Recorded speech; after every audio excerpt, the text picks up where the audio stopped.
This video can save you 7, 8, 10, even 15 years of your life. How do I know? Based on statistics, curiosity, and some basic calculations. Did you know that an average person spends 4.5 hours on their phone?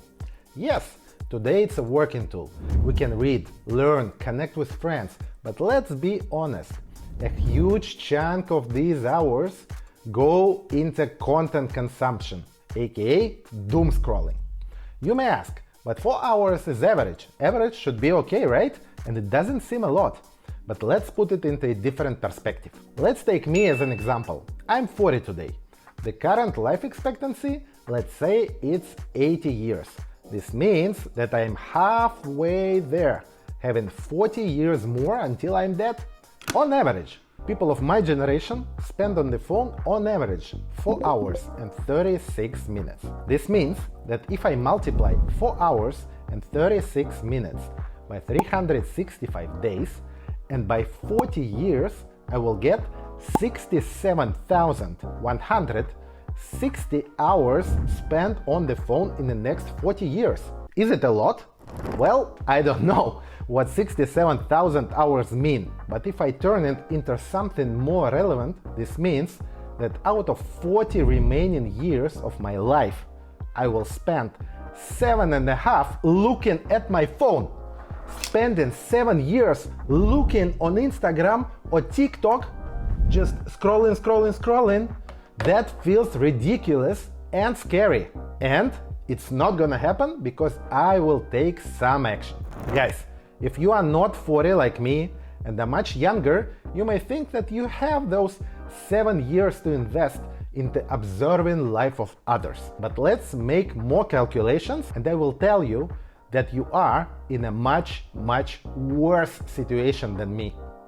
If you are 20, your generation, on average, has 6 hours, 5 minutes screen time every day. If we make same calculations, you, on average, have 60 years until you die, and you will spend more than 15 years on your phone. 15 years! What if you invest just 10% of that time into something meaningful? You can master skills, build huge businesses, make an impact in your community, see the world, and the list goes on. I know that phone and gadgets are a big thing now and can be helpful, but let's try to manage them wisely. I'm a digital nomad and I work remotely full-time. Of course, I have to use technology and stay connected with colleagues and especially with my friends and family. Actually, I own a lot of stuff. MacBook Air 15 inches, beautiful piece of technology, my main working tool. I have an iPad. Right now, mostly my wife uses it for her interior design stuff. Sports watch, smart ring, and so on. Today's tips help me minimize my non-productive screen time. I hope you will find something you can try out, as all of them are super easy to implement. If you find it helpful and want to see more tips like this, don't forget to subscribe. And please hit the like button. This way, more people will have a chance to see this and implement so much needed changes. So, how do I cut my screen time more than 4 times? Surprisingly enough, it all starts in the bedroom. Bedroom is here. Our bedroom is officially gadget-free. So no phones, no tablets, definitely no TV. What we have there is a bed, an alarm clock, and books. I use an electronic book, so a gadget per se. But it doesn't allow me to enjoy YouTube videos, just reading.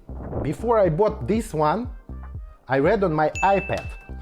But we all know where it all goes. You read, and then you're suddenly watching new series on Netflix for an hour or so. So keep gadgets out of reach from your bed. This tip helps you in the evening, but also in the morning. When you wake up, you can't start checking your phone because it's not there. I leave my phone in the kitchen for charging, and I try not to touch it until after breakfast. So you wake up, you take a shower, you do sports, you have breakfast, and then and only then you get your phone.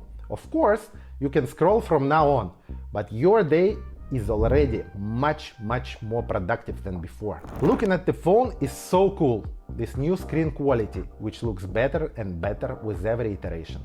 Colors so vivid that you can almost taste them. Well, exactly because of this, you may want to try to turn it to black and white. When I first did it, I almost had physical pain when I looked at the screen. This is so ugly, terrible. So I started to look at the screen less than before. And guys, it's zero fun scrolling through Instagram when it's black and white. Let me show it to you. It's not my actual phone because I'm filming with my iPhone. So this is how it looks like. You see? And this is with colors. Much better, right? So we stick to this one. With iPhone, by default, you can turn this feature on and off by clicking 3 times on the side button, or you find grayscale filter in the settings, accessibility, display and text size, color filters, grayscale. Next step is to delete your most used apps. Yes, I mean it, delete them. It feels scary at first, but you can't imagine how awesome it feels when you do it and live through the first couple of days when it seems unnatural. You will instantly save hours. The scary feeling is super fresh for me actually. I have removed Instagram and Facebook years ago, got rid of Twitter and TikTok a while ago, but deleting YouTube was something I did just a few months back. That was a relief. Now, if I want to watch a YouTube video, I need to go through the browser where I'm not logged into YouTube, so algorithms are not that smart in keeping me on the platform. Content consumption became much more intentional and I love it.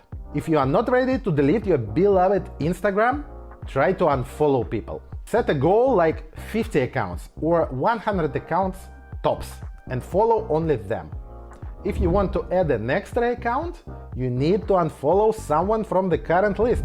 Now you are much more picky and you follow only those people you really want to follow and connect with them. Guys, what do you think? Any tips that helped you cut your screen time? Let me know in the comment section below. When you are done with the most used apps, delete the least used apps. Declutter your phone. As per my experience, you can easily get rid of 50% of apps on your phone and you will never ever feel bad about it. This is how my home screen looks like. So I have almost all apps in the folders, so in order to open them, especially in black and white, I need to be really wanting to use them. Other than that, I have my calendar, as I work with people and need to be on time on my calls, Safari, app for budget tracking, and the banking app, as I live in Thailand right now, and here you mostly pay not by card, but by scanning a QR code, so you need an app on hand. Otherwise, it will be in the folder as well, together with other banks, PayPal, etc. And down here, I have Google Maps, my reading app, and Telegram Messenger, where I have all my communications with family and friends.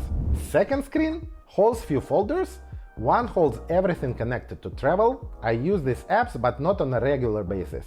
Other folders, let's call them Apple apps, like weather, App Store, settings, etc. What will we do next? We go into notification settings. And yes, we turn everything off. Of course, if you work in customer relations and need to act fast, or something important connected to your health or well-being, keep them on. But 90–95% of notifications are not of this nature. Your two biggest enemies are mail at work and your favorite messenger in your personal life. As for me, I have no notifications whatsoever from mail, Slack, Microsoft Teams, messages, WhatsApp, etc. Again, it feels scary at first, but suddenly you realize that it's very rare that someone expects an immediate reply.